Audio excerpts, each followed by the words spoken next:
they started wearing sunglasses.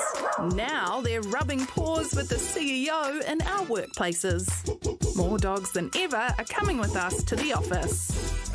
But the barking, getting harassed for food and avoiding messes on the floor isn't for everyone. I think someone's dog's had a wee accident, and by that I mean taking a huge on their kitchen floor. So if someone wants to take ownership for that, that would be amazing. Nonetheless, an annual competition to find the best office dog in the country is now into its 8th year. This is Hugo.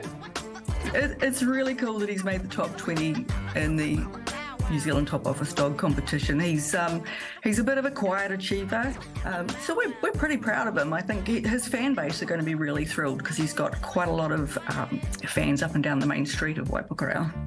There's been a surge in work pets post-pandemic. 60% of Kiwi workers said dog-friendly policies would make them more likely to choose the office over working from home.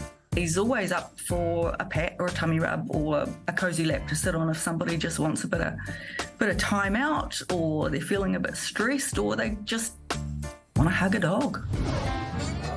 In the US, 42% of dog-friendly businesses reported increased productivity amongst staff. To know about that other 58%, to be fair. What makes me uncomfortable is that Dave's German Shepherd, Marco, keeps mounting my Bichon Frise, Patty, and I just think that's inappropriate behaviour in the workplace. And do I take this to HR? But if the future of work is looking increasingly furry, how can office dog lovers do right by their colleagues without ending up in the dog box?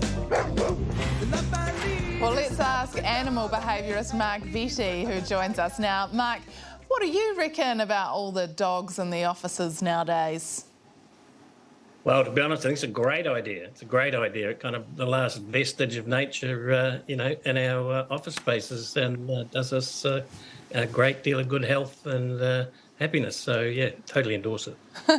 Mark, what makes a good office dog as opposed to a bad office dog? Yeah, well, that's a good question. Basically, the most important thing is you want your dog to be highly social. That's obviously the number one thing. That means that he gets on with lots of different people.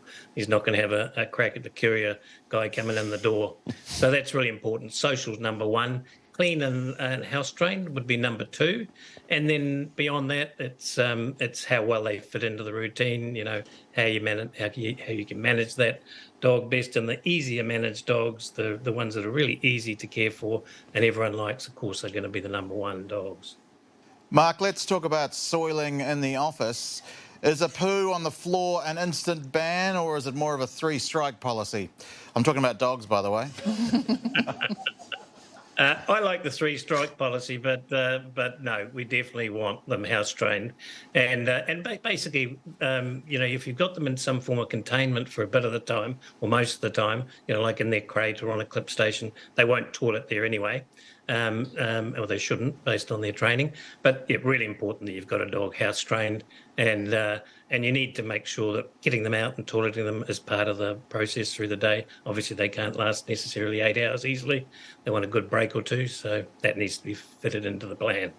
Any advice for the people in the office that maybe don't like dogs? What can they do? How do they deal with it if the dog jumps up on their desk and eats the apple? Maybe they should go and work somewhere. Oh, no. No, you're right.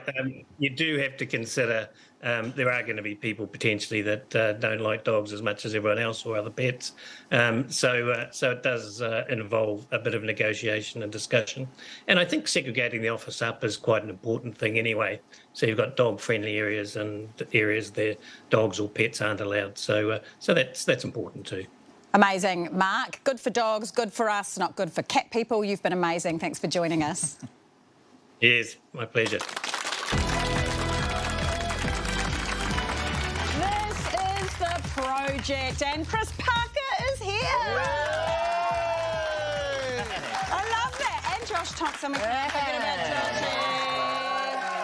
Back in the country from Australia. We saw you featured in there. You were mining this dog in the office situation for maximum lols. It's a hot issue. I mean, as an aspiring dog father myself, I feel passionate. I would love to work in a place that allows dogs, but I also am a comedian, so I'm never going to be in a office anyway, so I don't know if I get a vote. I don't think you do.